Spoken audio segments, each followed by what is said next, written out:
Tons of credit to Missouri. I was horrible. As a coach, getting these guys prepared, I didn't do a very good job. They out-toughed us, they out-fought us, they took our ball, they out-executed us. Kobe was no doubt the best player on the floor again in this game. 31 and 8, 8 assists. Just no excuse. I've got to be better. I've got to get these guys prepared better. I thought we had a great week of preparation. I was excited, and had very little carryover. And it's got a lot of time before January 4th to clean a lot of stuff up in terms of the execution on the offensive side, which is leading to very bad defense. And probably the worst defense that any of my teams have ever played. And just mistake after mistake after mistake, and we'll have to look very, very hard at trying to make some changes on that side. But you can't take 31 threes and win, that's pretty tough pill to swallow. And I love shooting threes, but they've got to be out of a rhythm, and we're making one pass and shooting it, not trying to run anything and execute anything. But Missouri deserves all the credit, and especially Kobe was terrific, and then Hodge got loose in transition in the first half. Terrence, just how do you explain the disconnect between two great wins that you've had so far and then the last couple performances? How do you explain that? We were tough in those two games. We weren't really, and we were together. We wasn't arguing with each other like during the game or anything. That's the big difference that I've seen between those two games and this one. So what do you think has changed that led to arguing or disconnectedness? If I knew, I'd tell you. I honestly don't know what led to that, but we're going to get it fixed. And when you kind of see those issues, what is kind of the approach to the next step for you guys? You guys and your guys kind of fix that in the locker room. But Say it again? I guess then what's kind of the next step or process for you to kind of look for and try to address and fix those issues in the future? I got to be a better leader. I haven't led the team as I should, and it's something I got to fix and evaluate over break and be better for my team. What are you seeing offensively when things aren't getting run as maybe you would hope in terms of running offense? We just got to execute. If Coach calls a play or tells us to do something, we got to do it. We haven't been executing offense. It's been stagnant. There's been a lot of isolation ball. We just got to get better with just running offense, and it's the stuff we practice. What do you guys want to be able to do offensively? What is the goal of what you're trying to execute out there that's not getting done? Just make more than one pass, get it three sides, reverse the ball, and just play together. Make the ball have energy, and when it got energy, we'll make shots. What do you think went wrong? I know Coach talked about the offensive side leading the defense. What do you think went wrong defensively for you guys? We messed up a lot of switches, especially the flares. We just got to be locked in on defense. We did a good job in practice, but we just got to execute it during the game. We just got to be better. With those switches, I mean, obviously switching can be really disruptive when it's going well, but like, how do you get it to that level? Because obviously we've seen it maybe work the other way in a couple games here. Just got to talk and communicate. Come together on a switch. That's about it. We just had a lot of miscues. One guy not being on the same page, and we just got to lock in and do what we do.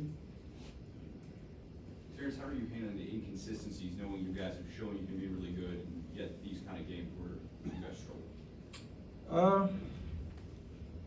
It's tough because I know we can be a really good team, and we haven't shown that recently. Coach, he said a lot of it is on him, but it's us too. We're the ones going out there and play, and And it starts with me being one of the leaders on the team, and I gotta get the team better and ready to play. Terrence, what's the challenge of having a team that's new together, going through this? What's the challenge of you as a leader and just as players kind of dealing with these challenges? We just gotta still figure out each other. We gotta do like I said, it's my fault. We're gonna do a lot more bonding together, picking each other's brains, and just coming together more as a team. So we got a long season ahead of us, and we're gonna turn it around. Okay, last question for Terrence, we have it. Since you guys are going home now, what's important when you guys go home and then when you come back together next week? When we go home, we can't forget that we play basketball for Illinois, so we gotta get in the gym, recover, and same thing. Right when we get back Monday, it's right back to work.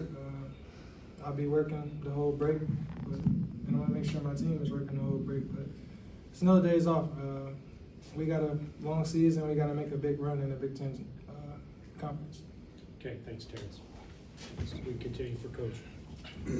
Coach, with the half-court offense, what is the goal and what's preventing you from reaching that goal within the half-court? He just said it. He just said it. We can talk about third side. We can talk about reversals. We can talk about execution. It's ultimately on me. And tonight it went beyond that. Okay, and this group doesn't have my footprint yet. Toughness. If you ask anybody in this league or the Big Ten about what I am, it's toughness.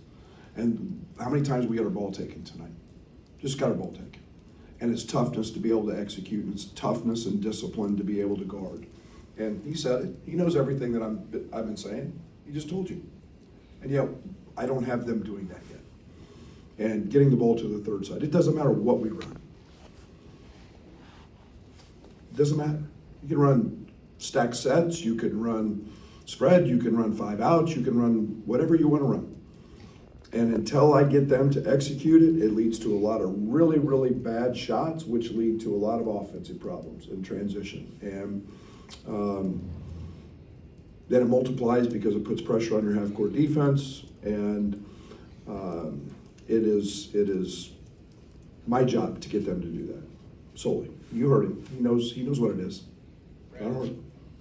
Switching every screen, something you're gonna have to go back with your guys and look at going forward. Is this what we're gonna do? Sure. I think everything's on the table.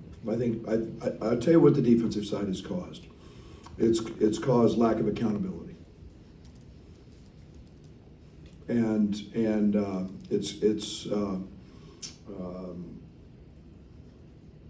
we faced the two of the best point guards in the country, in Clark and Tiger. Jude, you want to put Marcus Carr in there? You want to put, I don't know, the kid at Iowa State? We faced 4 of the best point guards in the country. And we faced maybe the best player in the country in Jaquez. And we didn't have any problem in those games. And yet, the accountability piece is something that tonight we don't have an excuse. We didn't communicate them. They knew exactly what we were doing on flares. Guys come in the game and see it and not execute it. And again, part of that is youth. Coming in or seeing something for the first time and then you slip it. And we don't switch with Dane, and Dane jumps out on a switch. And it's just the discipline of people doing your job, and maybe that is too complicated with switching. So I don't know. We'll see. Brad. Coach, to that point, given the wins against Texas, given the talent that you've played against and that your team's faced, and the execution they have shown, does it make it more frustrating to see your team kind of bounce back from playing really well and then having these tough goes? Does it make it even more frustrating given the fact that they can play at such a high level? Sure, that's a direct reflection on me.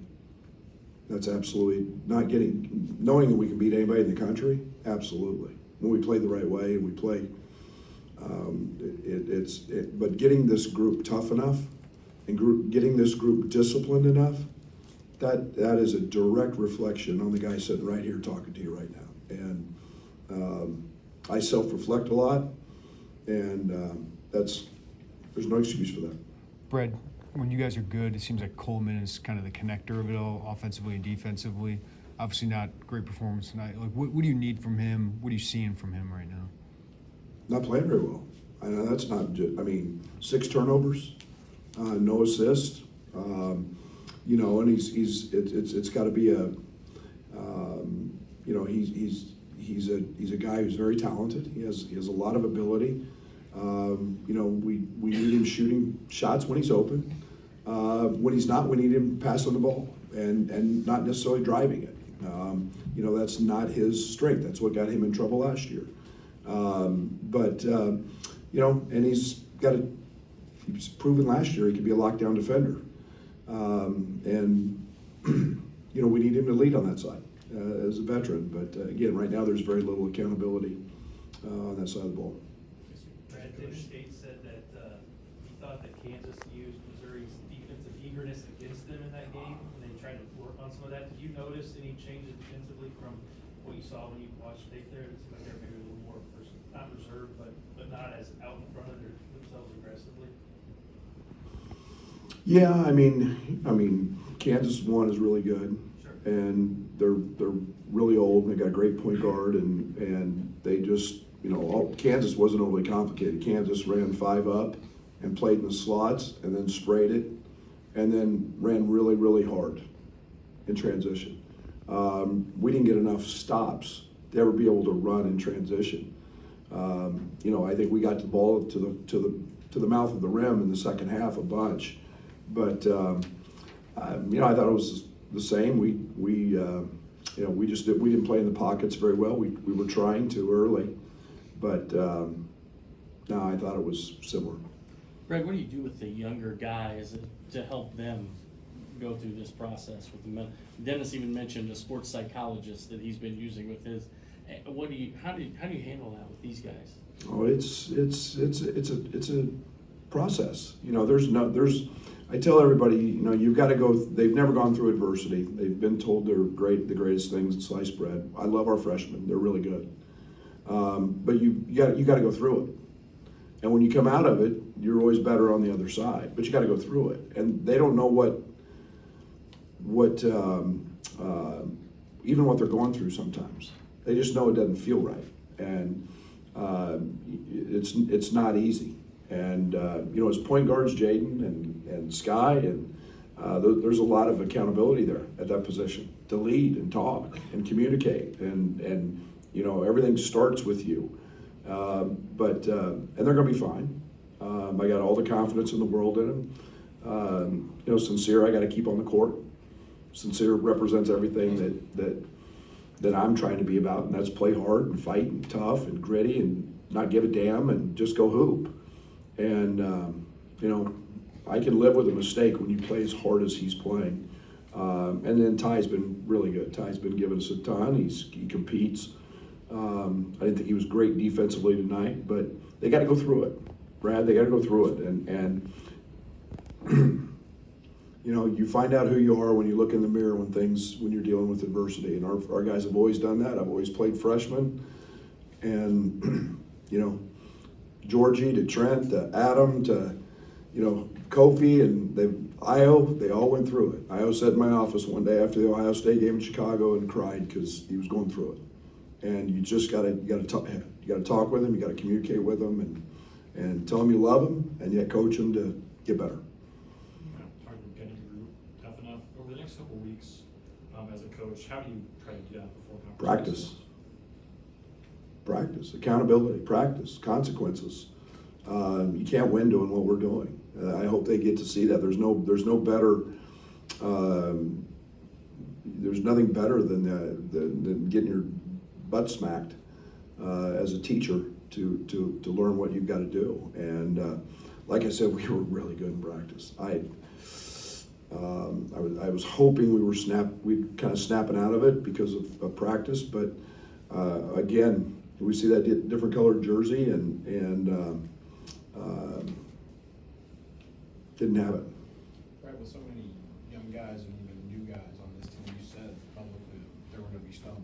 But is it a shock to you that 3 days before Christmas you're coaching effort? No, because adversity kicks in. That's adversity. One of the things that zaps you with adversity, unless you're like sincere, sincere just hoops, man. Is you deal with it and you get down. So it's hard to build that energy back up.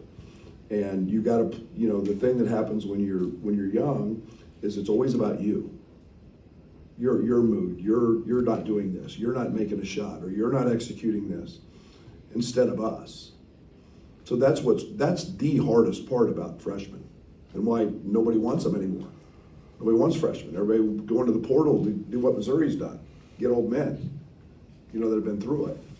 And because freshmen, it's always, okay, how do I get better? How am I not making shots? Or, man, I got to learn this pick and roll coverage, or this or that, or so it's about them. And deep down, they're still about us, but their internal thoughts are about, how do I get better?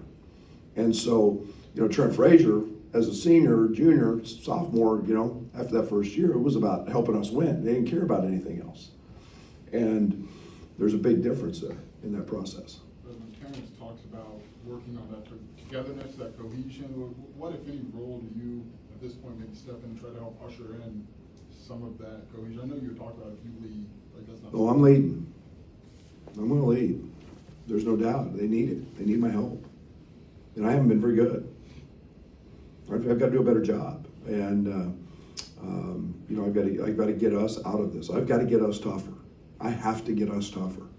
If we aren't tougher, we're not going to win. We have to be tougher and more disciplined. You can't win at the college game without toughness. Soft teams don't ever win. And I've not been good at that. You've had a couple of disappointments here that have been figured out. Anything you can draw upon that you did then that could click? Yeah, most of the time we've been pretty screwed up coming into this game. It's just the way it's been. I don't know why. The Christmas break, the finals, we've been a train wreck in this game, really all but maybe last year. We weren't great last year. We were dealing with all Kofi's suspensions but Curbelo out, so we've pretty much been a train wreck. And I don't know why. I don't know if it has to do with finals or just coming off 2 Big Ten games. We've played in a lot of big games. That I think has taken a little bit of a toll on this team from a mental standpoint and energy standpoint. I was hoping to hope we could manage to get through this. We didn't. We'll take some lessons. We'll refine some things. We got practice time to try to clean it up and get better and build some confidence. This is the last question. What do you think this group is chemistry-wise as you go into Christmas break? Well, I love them as people. And and chemistry I think is really good. I really do. I've had worse, no doubt about that. But I think the one thing we've got to do is learn to trust. And trust is the last part of being a really good team. And again, a lot of new faces, but you have to trust what we're doing. You have to trust your teammate that he's going to drive it and kick it to me for a 3, so I'm ready. And he's going to put it on the spot. And you got to trust that he's going to set this screen and he's going to roll every single time. And trust is the one thing that we don't have. Everybody's trying to do their deal. And we can do it in practice. But do we trust each other? And right now, no, we don't trust enough. We don't love each other enough to trust them to make the pass, to go set the screen. What do we have tonight? Assist. 10. They had 23. 10 assists. We had 9 the other night, and that's not playing right. I get it. We're going to be in some isolation. We got a great isolation player. Matthew Meyer is one of the best isolation players in college basketball. Him and Jaime are 2 of the best. And Matt passes it, but we don't have, we can do it on the third side when we made the defense move and maybe make a mistake so we get a layup. And trust is it. And it's my job to get it out of them. I love this team. I love the personalities on this team. I love the character of this team. If there's not one of you that wouldn't want those young men to date your daughters, they're terrific human beings. And yet, you know, we gotta trust. It's the portal, right? That's just, sorry, Derek, that's just the process of the portal and building new chemistry. I mean, is that fair? Blame it on whatever you want. It's a new, I mean, it's the world we're in, so it's you know, we used to never see these problems, you know, but, or very rare, because you had guys waited their turn and freshmen became sophomores and sophomores became juniors, and you know, those weren't issues we had last year, because we were old and we had a bunch of veterans who'd been in the program. But again, that's where I'll get us better. Okay. Merry Christmas.